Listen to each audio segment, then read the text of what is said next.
Hey there, I'm Valerie and I'm 50 years old. Buckle up, because this tale spans a few years, but trust me, it's worth it. My daughter and I are now in a much better place than we ever imagined. It all began when I met Ted, my husband, through some friends we had in common. We went on a couple of dates and pretty quickly fell in love. We dated for around 3 years before we got married. I was ecstatic that I got to marry him because he was genuinely like the other half of me. We completed each other in a way that I can't explain. After a year of marriage, Ted began asking me to start trying for a baby. Now at that time, I was very much scared of giving birth. Plus, I had a lot of complications with my reproductive health, and I didn't want to jeopardize either mine or the future baby's life. But Ted was persistent, so I eventually gave in. My entire pregnancy was a trying time because of my many complications. Pregnancy became a huge pain, but Ted was very patient and caring in the first 3 months until he began frequently traveling for work.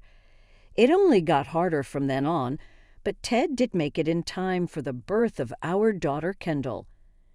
Ted and I lived in a pretty big, cozy apartment that was rented. We had no plans to move because we knew that we weren't stable enough to buy a house. When I was around 7 months pregnant, we had a new neighbor move into the apartment next to ours. Even though Ted was very hesitant and against us going to meet her, I felt like both of us being pregnant would lead to some connection, so I dragged Ted over to her apartment door and rang the bell. "Hello, I'm Valerie and this is my husband, Ted. We're your neighbors and we just wanted to introduce ourselves. It's lovely to meet you guys. My name's Cassie. Why don't you come on in? I'm sorry if this is weird, but I just thought that it would be lovely to have another companion who's also pregnant like me. Ted has been really busy with work trips and I could use the company. Tell me about it. I was about to come over later on this evening anyway because I could use the help too. Where's your husband? Oh, I don't have one. The man who got me pregnant ended up abandoning me, so I had to raise this little one all by myself. Oh, you poor thing. We're always right across from you if you ever need anything, okay? Even if I may not come to help you out, Ted will be right there. Yeah. At that time, I did think it was pretty odd that Ted seemed so uncomfortable with Cassie. I mean, what reason did he have to be uncomfortable? I had pretty much desensitized him to the gross parts of pregnancy, and there was no way he would have to witness Cassie in that light. Not to mention, at best, he'd only have to run small errands for her. I tried to ask him about why he looked so uncomfortable that day, but he told me to just forget about it and that he was tired. I let it go because I saw no reason to ask him anymore. Although if I had pressed further at that point, I would have probably saved my daughter and me a lot of pain. Anyway, Cassie and I spent a lot of time together and bonded over our pregnancies. Ted seemed very uncomfortable with the whole thing but refused to tell me why. He would just tell me it was weird that I randomly became friends with a stranger. But isn't that how people make friends?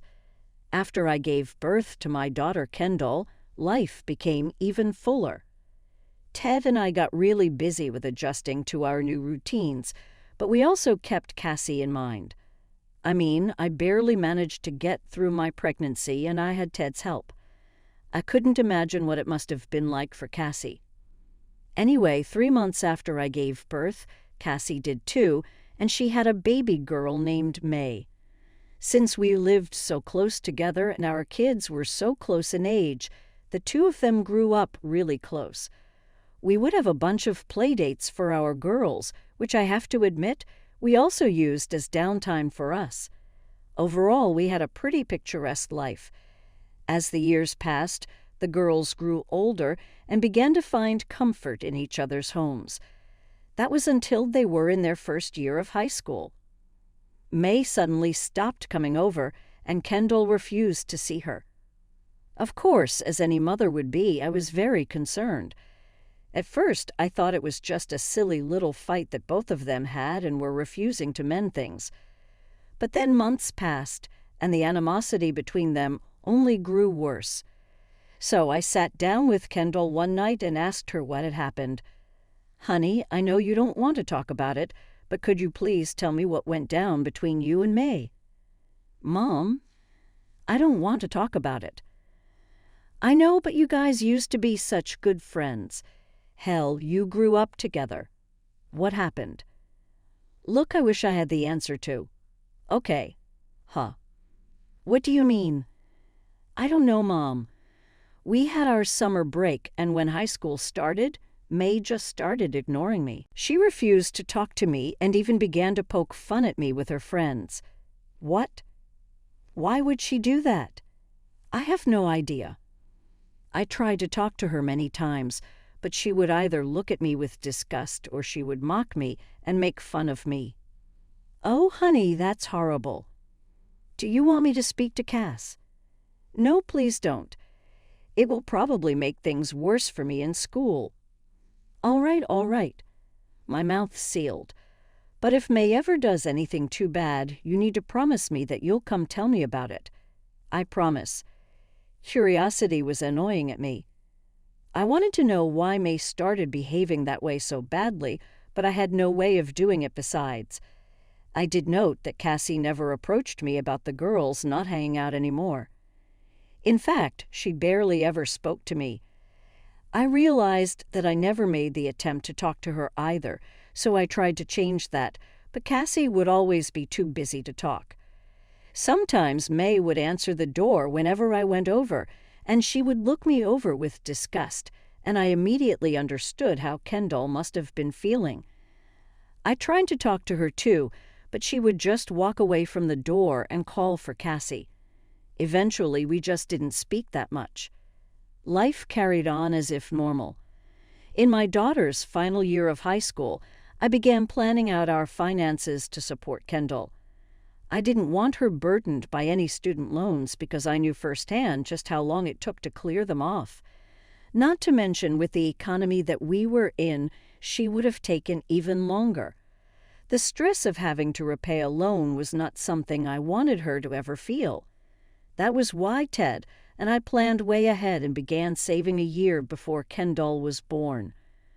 We only wanted the best for her. She knew about this savings account we had for her, and she knew just how much was in it. There was enough money in it to allow her to go to an Ivy League and still have some left over for her to use however she wanted. Kendall and I were shortlisting colleges one day when I decided to have a look at the savings account we had for her. It just always brought me joy to see how we had ensured a good life for her. But when I saw the account, my heart dropped. Over 2/3 of the amount was gone from it. I tried my best not to freak out in front of Kendall, but I did ask her to go to her room because I had some things to take care of. When she left, I began fully losing my mind. Where could so much money have gone? I looked at the transaction history and saw that it had been withdrawn at an ATM. There was only one person other than me who had access to this account, and that was Ted. I didn't know why he would possibly have needed to withdraw so much money from her account, but I remember just praying really hard that he had not used it up already. I spent the rest of my day an anxious mess as I waited for Ted to come back home from work.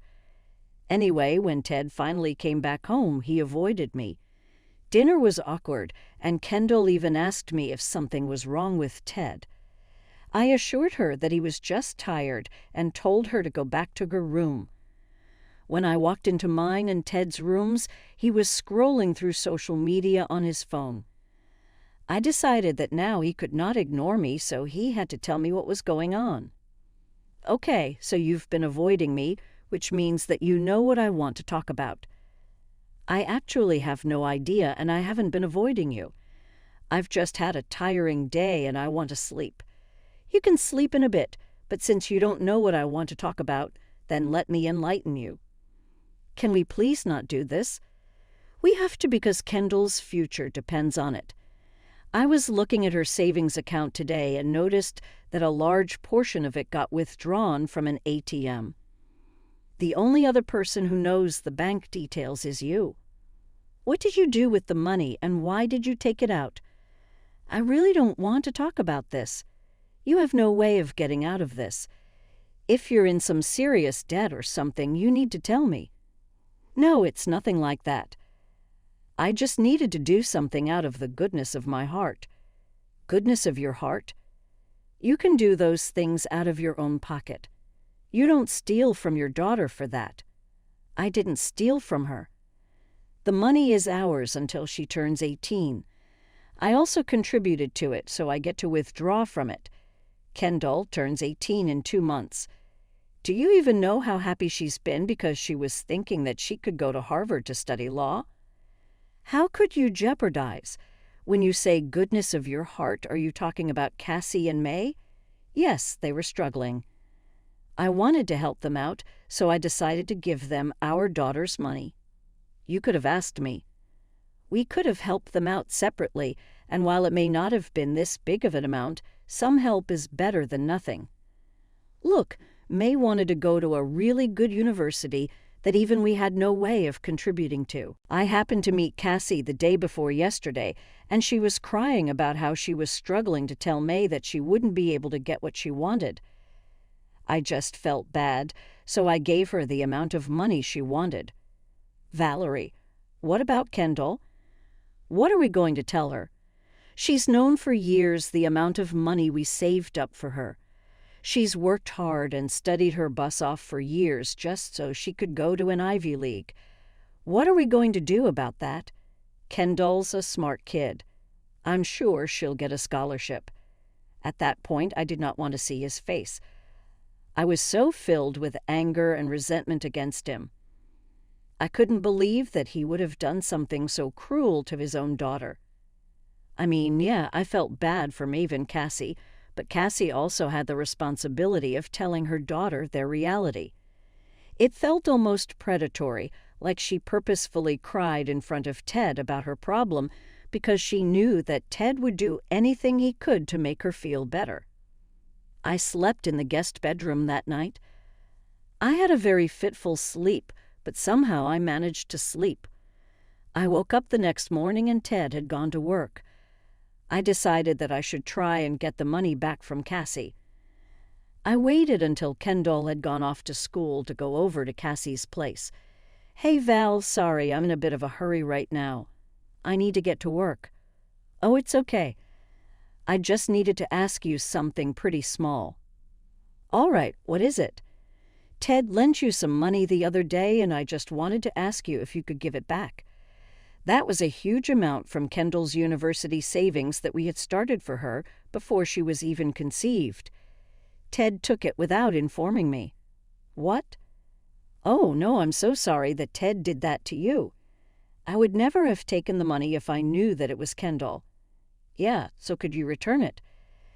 I really, really wish I could, but since Ted gave me the money, it's mine now. Not to mention, I've already used a sizable portion of it to get Maeve into her dream college. Well, just give me what's left then. No, like I said, that money is mine now.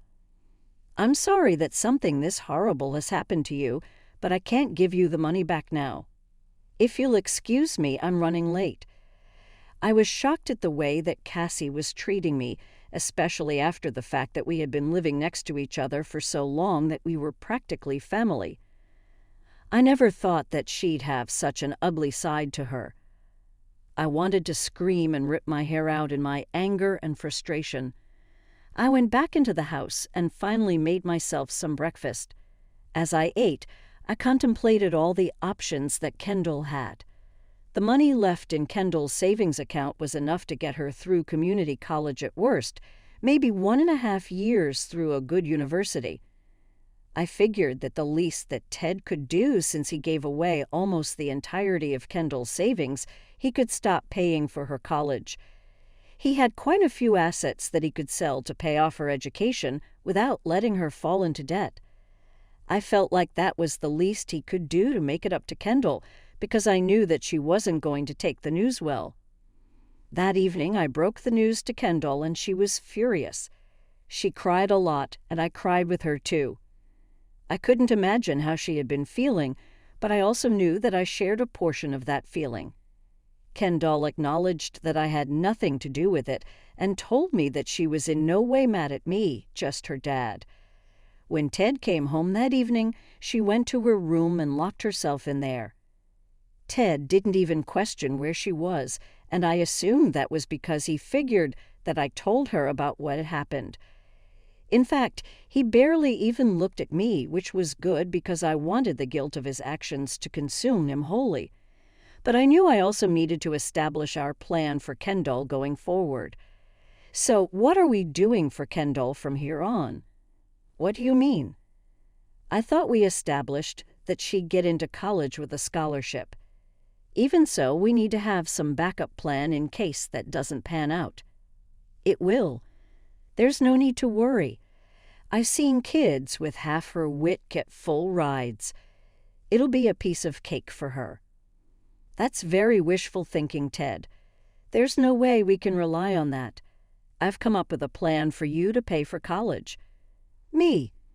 Well, both of us, but you have to put in more because you were the one who gave away her money.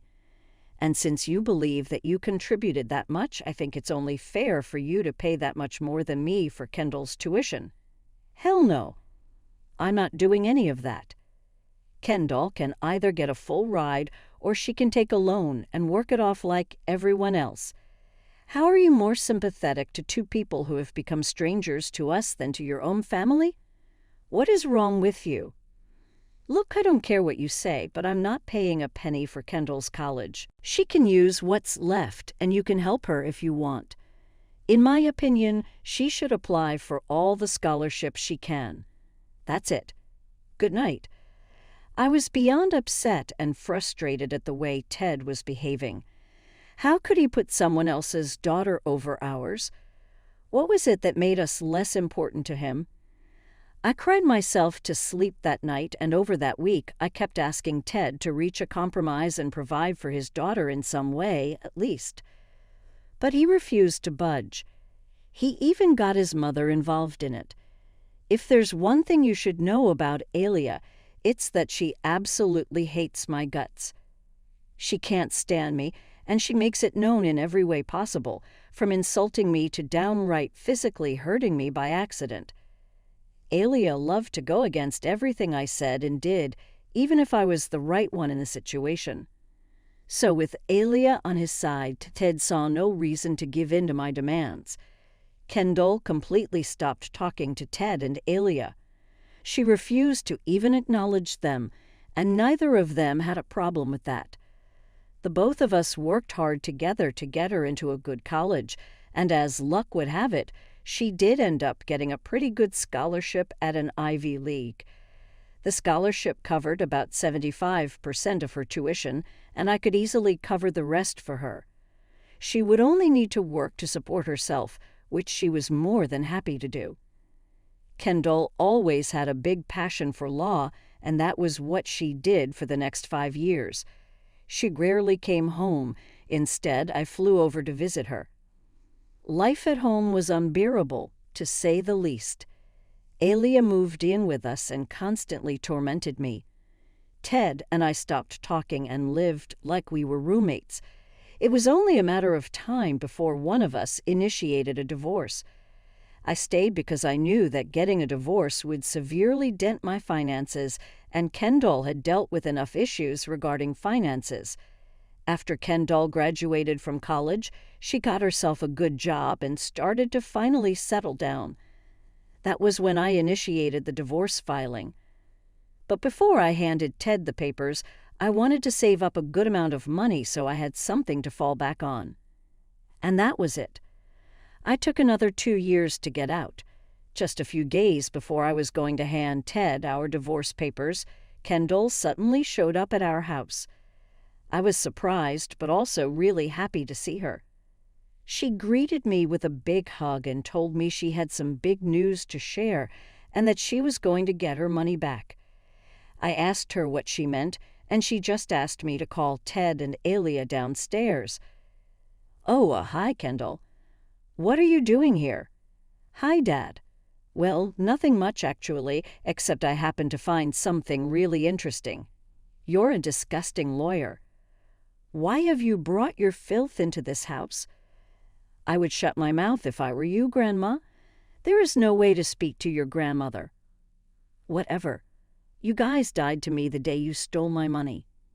"Dad, your dad did not steal anything from you. He only helped a struggling child. But of course, you and your mother can't seem to see what goodness really is, right? Would you call supporting your affair child over your actual child goodness? Affair child? What on earth are you talking about? Kendall, what I'm talking about is that I have 2 DNA test reports stating that Maeve is your child, Dad." "What? What are you saying?" "Those are fake." "I knew you'd say that. That's why I got 2 tests from 2 different but very acclaimed places. How did you manage to find that out?"